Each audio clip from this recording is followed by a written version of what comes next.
You don't think my bangles are going to jangle too much, do you? I think everyone would like a bangling jangle. A jangling bangle. A jangling bangle. Bojangles. Who was Bojangles? I don't actually know. He sounds a little scary. He sounds totally friendly and jovial to me. Oh, wow. Teach their own. Bojangles is a song, oh wow, about a 1965 encounter in a New Orleans jail with a homeless street performer. Oh. The man arrested during a police sweep adopted the pseudonym to hide his identity and dance in the cell to lift spirits while mourning his dead dog. I told you he was a good guy. Good guy.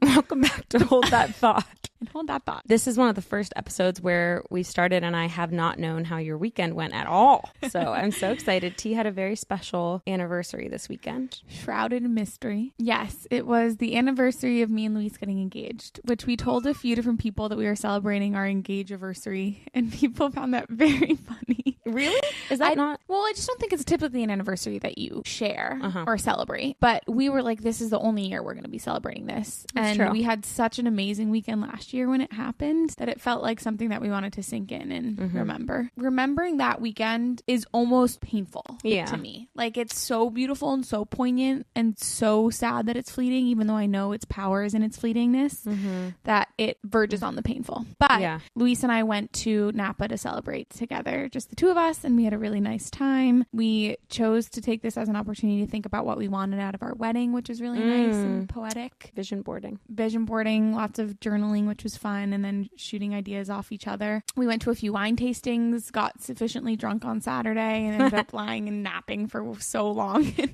Luis woke up and was like, we've been sleeping for 3 hours. And I was like, no, we haven't.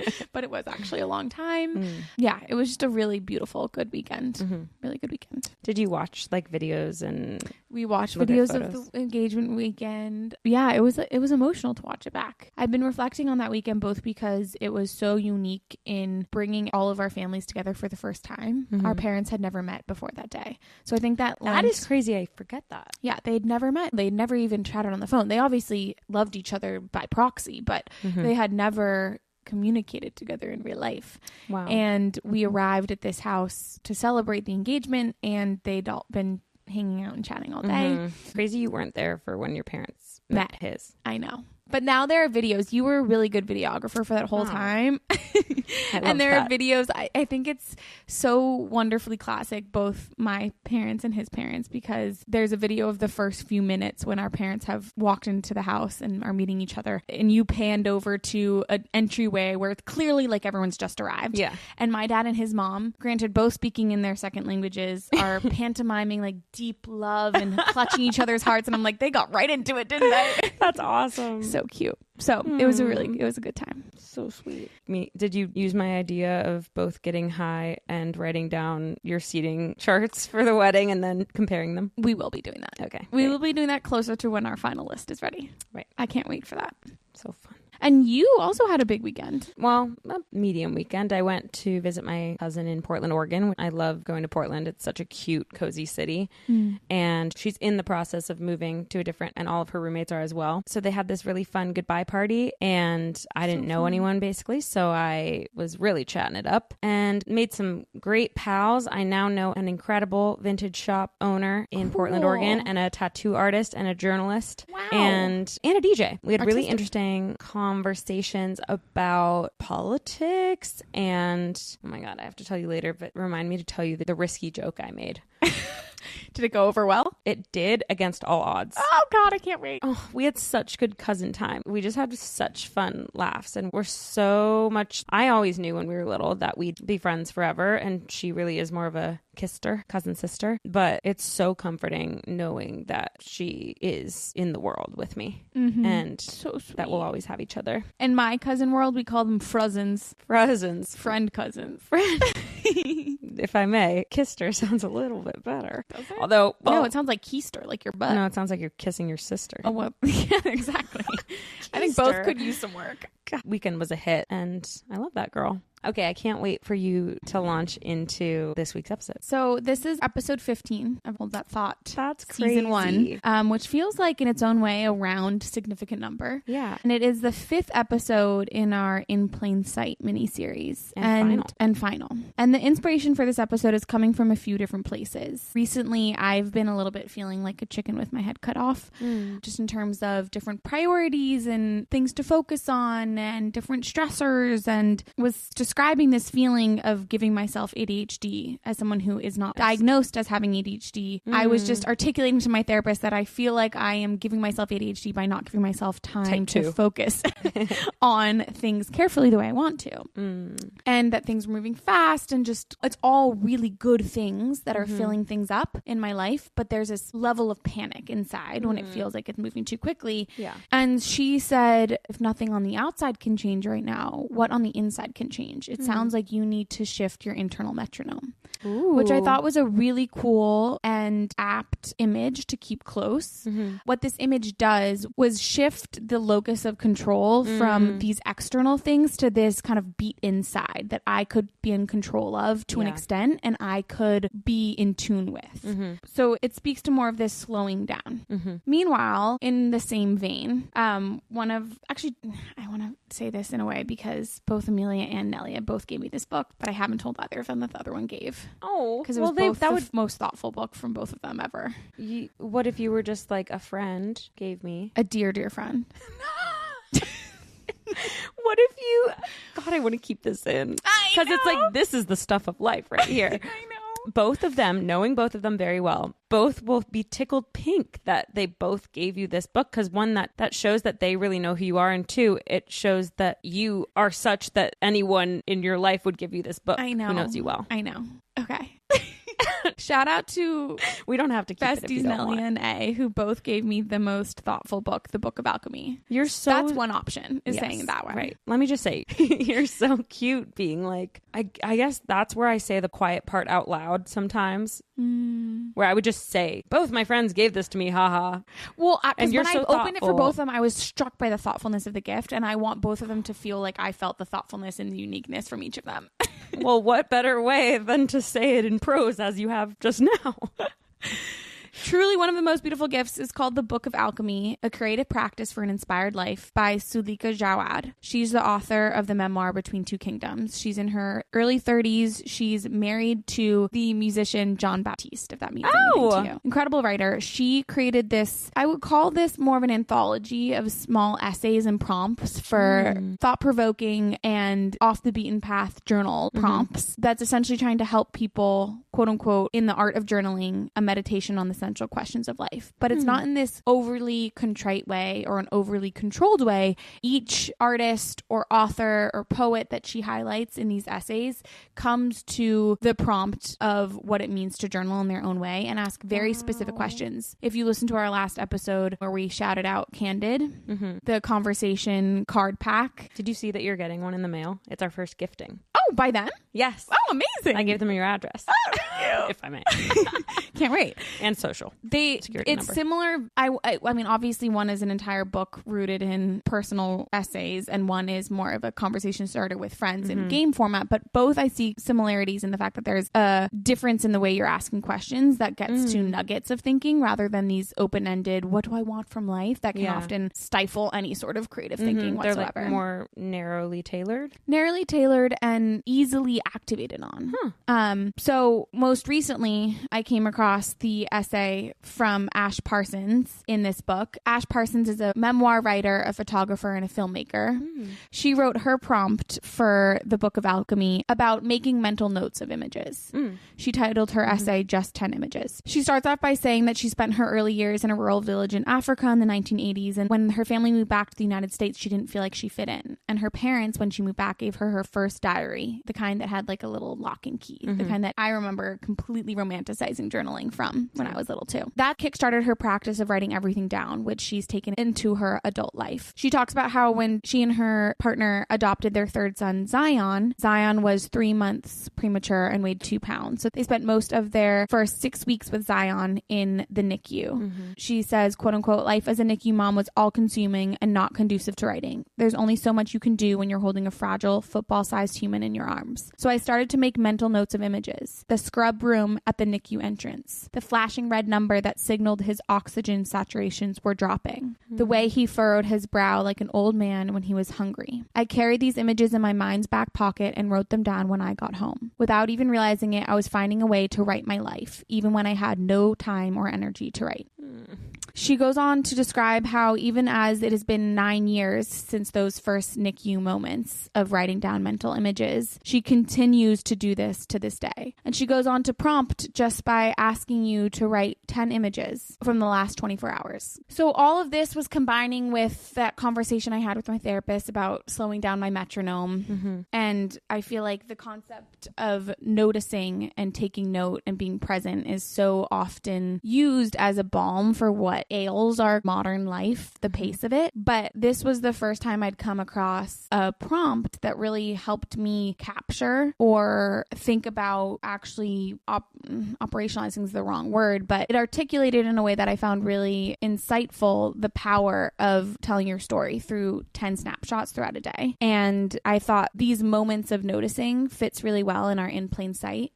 And it kind of fits well with our ethos of slowing things down and seeing where it takes us when we do so. Yeah. That also made me think about, we recently talked about Enneagrams, and I had never actually figured out which number I was. If you don't know, Enneagram is like a personality test, you could say. And I'm looking this up so I can actually be a helpful resource on this for people. The Enneagram organizes types into 3 centers of intelligence: thinking, head; feeling, heart; and action, gut, representing default subconscious strategies for managing fear, shame, and anger.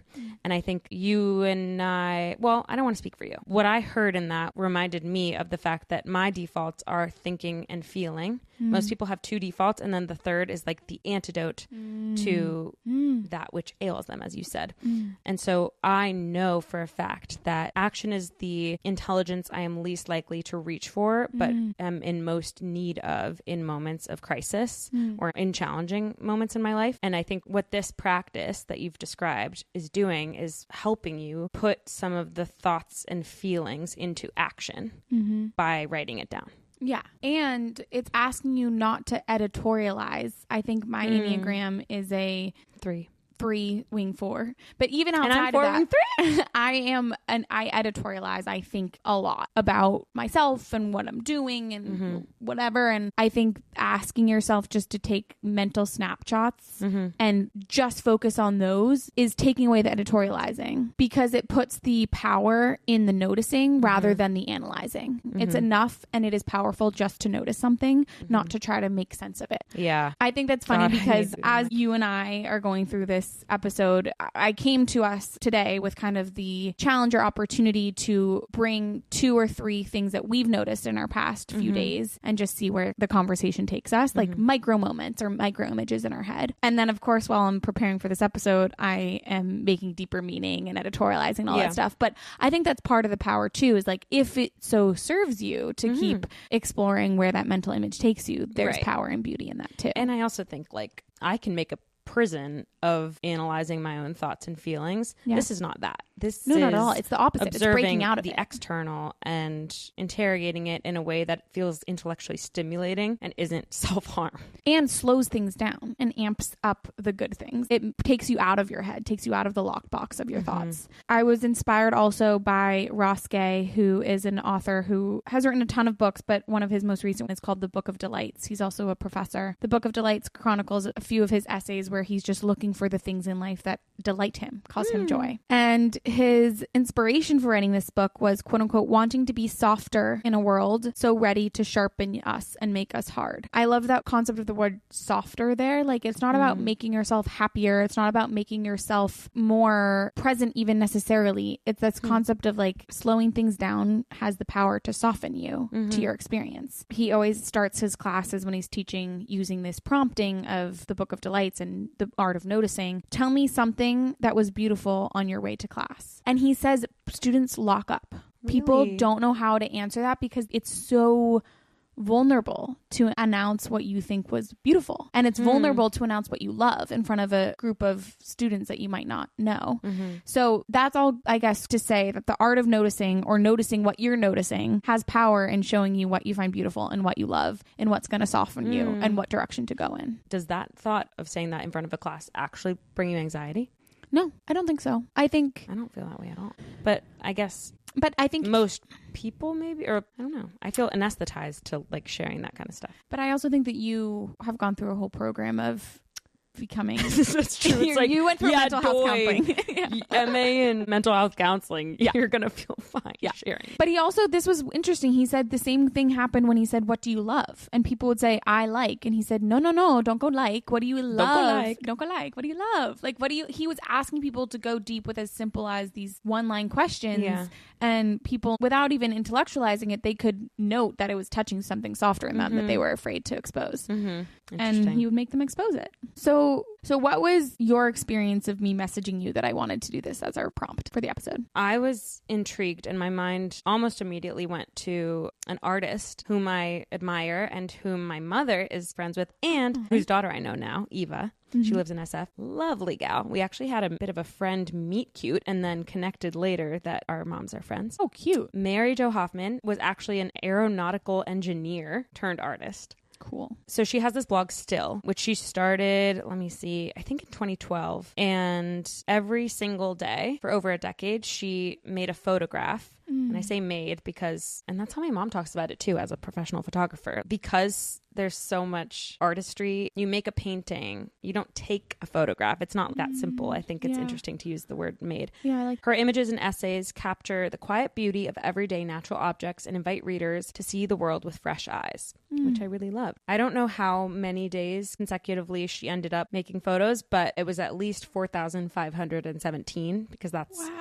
was the case during the time of the YouTube video I watched. She has this really interesting approach to mindfulness and the concept of micro seasons, and was inspired by a Japanese approach to seasons, which divides the year into 72 5-day bursts. Whoa, isn't that so interesting? That is so cool. She and her husband live in Minnesota. My mom has always been so smitten with this work of hers, and especially in COVID, I feel like it was really a nice fixture to have every single day Mary Jo posting on her blog, here's what I found today and here's how I'm making it into a photograph. Something similar actually was, I don't know if you know this, but Kimmy, who's actually a listener of ours, during COVID and maybe beyond that, she was doing this thing on Instagram. I think it was called Red Thing on the Ground. Yes. And so every day she would post something red on the ground that she saw. So cute. Just a fun way of noticing. Yep. And staying attentive to your surroundings. Okay, so Mary Jo's criteria for her Still project was that it had to be found nature, minimally manipulated. I assume both the photo and the nature, actually. Photographed in natural light on a white background, and it had to be every single day.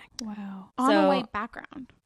I'll show you some examples. She has an amazing book, a coffee table book that my mom has. So she was bringing it into her house. She was taking it into her studio. Got it. She says this became a family project that turned every day into a treasure hunt. Oh, so cute. She says the mind responds to visual overwhelm by shutting down and tuning out. In 4,517 days of consecutive image making, I have learned a few tricks to override this. I refer to these tricks as see/re-see, which she then describes as a form of conditional thinking. I've had to walk the same 5 trails every day with my puggle. Oh, cute. Pug and beagle. Oh. Okay, she said, I've had to walk the same 5 trails every day with my puggle, so at some point, after a year or two into the project, I had exhausted the obvious. The cattails, the milkweed, the acorns, the maple leaves in fall. Instead of going broader, aka like going to new landscapes, she said I considered going to Moab or something like that for months at a time to have a fresh set of flora to be working with. But she said instead of that, she decided to go deeper. So she chose to start seeing those 5 trails anew. I try not to ask myself what it is I'm looking at, but what it could be. So then she just became really playful in how she would create these photos. And it really comes across in her book and in her work. I just want to name, they lost the majority of their house in a house fire a couple years ago, and that included her studio. So all her laptops, all her camera equipment, all of her artwork, and 20 years of visual journals. Can you imagine that? 20 years of work. That is painful. So awful. At least in the interview I saw of her and her husband in 2025, I think it was in May, she had not yet decided whether she was going to return to the Stillness project. Oh, wow. But they had an interesting dialogue about it. He's an author, and the two of them, in conjunction with the host, had this interesting dialogue about a moment like this. It presents the opportunity to return to the things that have buoyed you in the past, or it can serve as a pivot moment in your life to find new forms of art and ways of being in your day. And so I respect that she was willing to share her hesitancy to return to that art form, and just her humility in being like, I don't know what's going to come from this yet. Like, I'm only just coming up for air from this traumatic event. Wow. But regardless of whether she goes on to continue the blog, those skills that she developed in noticing and finding beauty and freshness in the mundane are serving her. And I think that's a testament to how we can all benefit from noticing. It reminds me of, you've seen About Time. One of my favorite movies of all time. And how it ends. If you haven't seen this movie, Luis is going to be like, spoiler alert. It's one of Luis's favorite movies, but he's so anti-spoiler. So if you haven't seen it, skip forward. But hopefully you've all seen it. About Time, Amy Adams, and that obscure cute man. I don't know what his name is, but he's so one of the sweet. Weasleys. He's not one of the Weasleys. Yes, he is. He's Charlie or whatever. He's not. How much do you want to bet? I want to bet you 2 cents. Come on. Okay, I'll bet you $5. Okay. Rachel McAdams and Domhnall Gleeson. Domhnall Gleeson, let's see. He was in The Revenant, The Patient, Harry Potter. Who is he? He is... I was like, you were just profiling him because he has red hair. No. You wish. Okay, let me find Harry Potter. He was Bill Weasley. Yeah, he had long hair back then. So in this movie, it follows along this man, Tim, who is from a family who every male has had the power to travel in time. And we won't go too much into it, but over the course of the movie, you fall in love with his father, you fall in love with the relationship he has with his father, and he asks his dad, like, how do I go about living with this power? And his dad really teaches him that the benefit of this is, at first, using it to live back every day, to pause and slow down. So you live your life, you wake up the next day, you live the same day again, but this time you bring to it a new lens through which to view your day. You pause, you take the moment to smile at the person who gives you your coffee, you hold the door for the person behind you, you give the extra kiss to your family member when you walk out the door. And by the end of the first, year of Tim doing that, he realizes that that's just how he has to live his life. He doesn't even need the power of going back in time. He just approaches every single day with that lens of the gift of one more day. I love that you thought to bring that up. I just found his monologue. It's brief. Go. And in the end, I think I've learned the final lesson from my travels in time, and I've even gone one step further than my father did. The truth is, I now don't travel back at all. Not even for the day. I just try to live every day as if I've deliberately come back to this one day, to enjoy it, as if it was the full final day of my extraordinary, ordinary life. So good. So good. Sweet. I love that movie. That's Lucho's one of his favorite movies. Yeah, it is. God, he and I both love, everyone loves Interstellar and About Time, but those are probably 2 in my top 3 or something. What's it called from last week might be in there now too. I loved that. Me too, honestly. I was going to say Luis's other favorite movie is The Social Network, which I'm like, no. Moving on. So let's talk about our extraordinary, ordinary lives. Yes. I brought a moment from driving the car this past weekend, driving down a road, looked over to the right, didn't even realize yet that this is what our episode was necessarily going to be, but it was floating in the back of my mind, and saw a window of a house lit up, and it was quintessentially cozy, warm light. It looked like an older house. Like, I couldn't quite place where it was from, but I could have closed my eyes and been in any era over the past 200 years. And immediately thought, I feel like I know who lives there. Subconsciously, I feel like it's an old woman. And I had an immediate cozy feeling. Immediate, like, that looks wonderful. And envisioning the person in that window over the next, 2 seconds that I was focusing on it in the drive as the rest of the scenery passed me by was this sudden feeling of warmth in envisioning this person in a warm light upstairs in their house. Do you envision people in their homes when you pass them by? I don't know if I envision people in their homes, but I envision myself in their homes. Wow, Oh, great. Like, I'm like, wow, I'd be kicking my feet up in front of that fireplace. Yeah. So it made me think of the concept of Sonder. Mm-hmm. You know what Sonder is.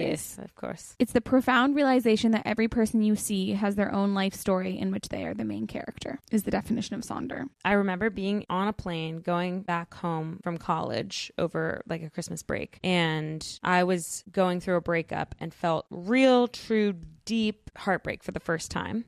And I remember the blue light. It was dark, and thinking, I wonder how many other people on this plane are feeling heartbreak right now. It's like something kind of woke up that day. And there aren't very many before and after moments like that I can identify retrospectively. But this was such a profound moment of being like, oh, maybe this is my frontal lobe developing. Because snapped into place. Did it feel like it was deeply helpful for you to envision that? So helpful and comforting, and also honestly a little overwhelming to be like, wow, this is the enormity of the feelings I have in my body and spirit, and this whole plane is filled with them. Like, Mason, we're not going down. Yeah. I didn't realize where the word Sonder came from. Share. I know it's become really popular in our, what we described, in the zeitgeist. In the zeitgeist, to the point where one could argue that if it's used too often, it loses a little bit of its power. Yeah. But I did some digging on where Sonder comes from. This author named John Koenig, who wrote a book called The Dictionary of Obscure Sorrows. It was a project that he embarked on in 2008 to develop new words for emotions. This harkens back to our language episode, in which we talked a little bit about how different languages put words to different emotional experiences. The fundamental goal was to encapsulate in new language the strangeness of being human. I think that is so cool that he embarked on this project to define the strangeness of being human. It was interesting that he named this the Book of Obscure Sorrows. He writes, this is not a book of sadness. He wanted to really touch on sorrows because he feels like that is the emotion that we can really speak to that layers in this profoundness of experience. Profundity. He talks about how the word sadness comes from the Latin word fullness, filled to the brim with intensity. It's not a malfunctioning from happiness. It's a sated, rich experience that is necessary, and it is a symptom of being aware. It's a state of awareness. Sated really hit home. Right? A fullness of experience, and all, like, there's a depth of emotion and experience that is both bad and good. It's the spectrum of all of the human experience within that. And I think he's begging us to pay attention and be aware and not be afraid of this full spectrum of intensity that only comes if you're paying attention. Yeah. Another quote he said was, the world was built by people no smarter than you. That's why he felt the power to make new definitions for words and emotions. He was like, I know people are feeling this experience. These words, these emotions, they're not smarter than me. They just put a word to it. I can do that too. Right. And then it took off. He said the strangest thing was standing in a cafe and hearing someone down the line use the word Sonder and being like, oh my God, someone just used the word that I made up. Wow. Yeah, what an experience. So cool. That must be how the coiner of Girl Boss felt. Totally.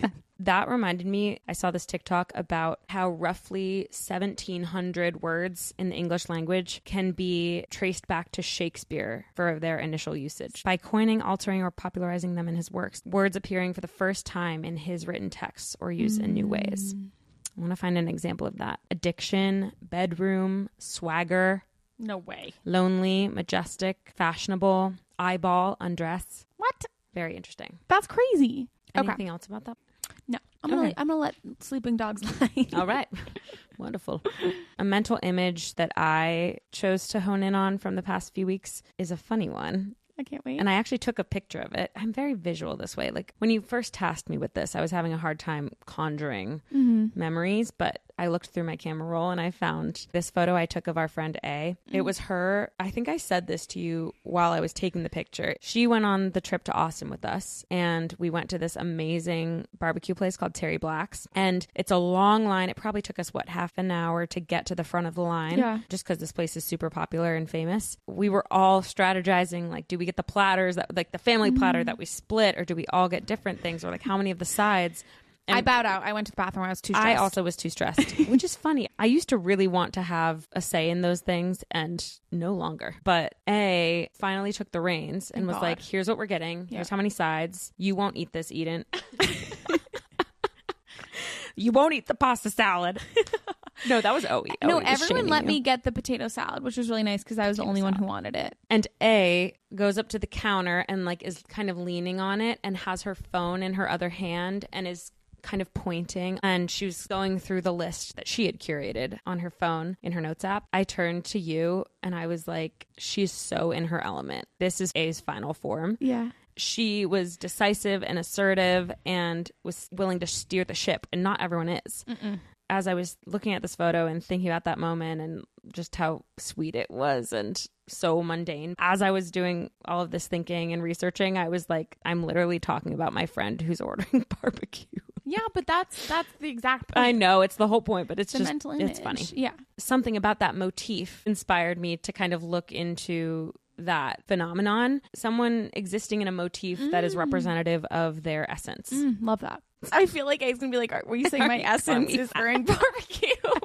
So Martin Seligman is one of the pioneers of positive psychology. That term, positive psychology, was termed by Abraham Maslow, who is the founder of Maslow's hierarchy of needs. Mm-hmm. Wow. Seligman used the scientific method to explore happiness. Seligman coined this term signature strengths. And he says that every person has this small set of traits that are deeply natural and energizing and recognizable to others. They're not skills, they're traits that feel like this is them. Seligman and colleagues identified 24 universal character strengths, things like leadership, bravery, curiosity, kindness, etc. And most people, they say, have about 3 to 7 that are dominant in their personality. And so I was interrogating, okay, which of those signature strengths did I observe in my good friend A when she was ordering barbecue? It wasn't just that she was decisive and assertive and willing to take the reins. Those could distill into really central qualities of her being. I was witnessing her use her leadership, taking charge naturally, judgment/decisiveness, making clear, quick decisions, and maybe even social intelligence, reading the moment, moving things along, and able to converse politely and effectively with the person behind the counter. Yeah. It's obviously so mundane and maybe even sounds a little, I don't know, trite, but this effortless alignment between person and action and setting came together. And setting came together to create this motif of her at the counter that I found so endearing. Those are 3 celebrations of our good friend A. God, our friends are going to be like, stop observing me. But it's good. It's loving. Yeah. Witness. That's really fun. I was going to choose Billie Eilish and Justin Bieber hugging on stage, but this one feels more personal. Okay, my last moment that I'm bringing to you is the joy of color, because I love color. The hotel Luis and I stayed at this past weekend uses so much green in the way it was decorated. What kind of green? Many different types. There was like the darker green of the tiles, but more particularly, I was noticing the green and white stripes of umbrellas they had out front. And I was reflecting on the fact that when I closed my eyes and thought of the weekend and where we stayed, the first thing that would come into my mind was these green and white striped umbrellas. To me, there was a whimsy in the color and the stripes that was emblematic of some characteristic of the weekend. But also, green has been one of my hyperfixation colors for the past few months, as you know. Really? I don't think I knew that. Think about how I have an olive green jacket. I have green pants. Think about how I have 2 items that are green. I have a green purse. I just noticed that I had gotten obsessed with green. Nellie has a green purse too. Just saying. Yeah. It's a cool purse color. It's a cool purse color. And then I was reflecting on my other hyperfixation color, chocolate brown. And I was looking. That one I know. That one you know, because you see it all the time. And I looked up both, and both have roots in needing grounding and balance. Cool. The psychology of those 2 colors are grounding, tranquility, and balance. Interesting. I'm like, yeah, I've been seeking that in my life so through subconsciously these hyperfixation colors. I don't think everyone has hyperfixation colors. I really do. I definitely do. What are yours? They change. One that I have really been obsessed with for a while now is like a slate blue. Yeah, I love colors that can be conflated for other colors. Conflated with other colors. And I'm also obsessed with iridescence, and that plays on the same thing. It means you have an appreciation for complexity and refinement. Is this ChatGPT? Yeah. Good girl. Here's the noggin. This is from Paintson. Boy, did that black and blue, yellow and gold dress thing get me riled.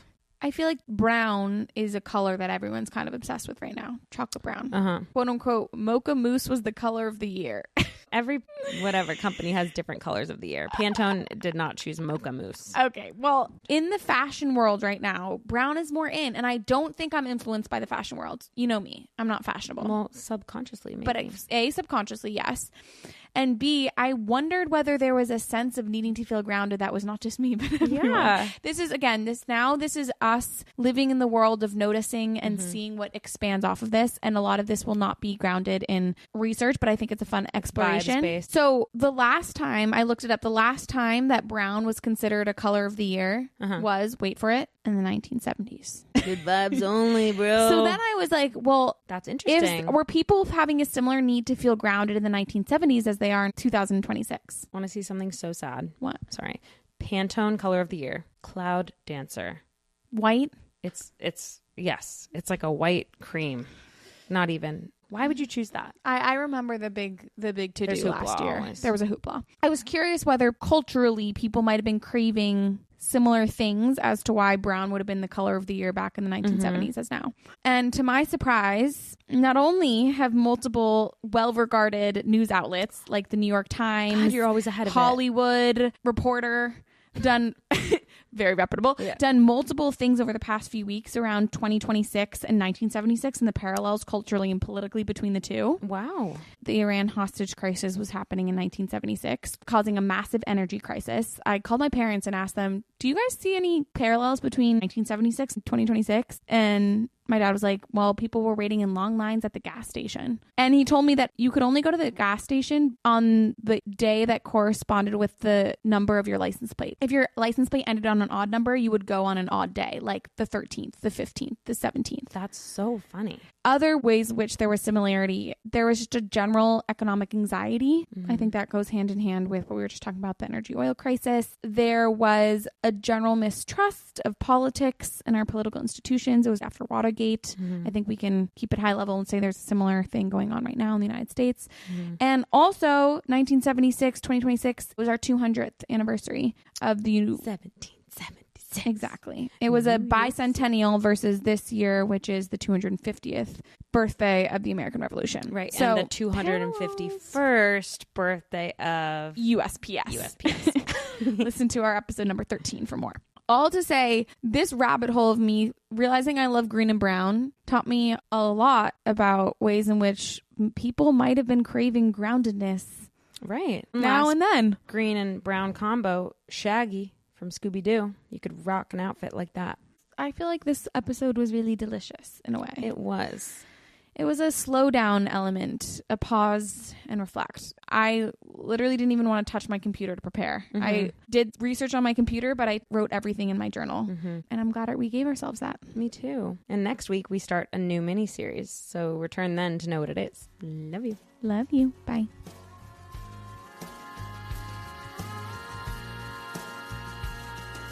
Thank you, TV Fry, for this episode's music. And thank you, Emily Kiernan, for the beautiful cover art. If you like this episode, please like, share, and leave a comment. And we'll see you next week.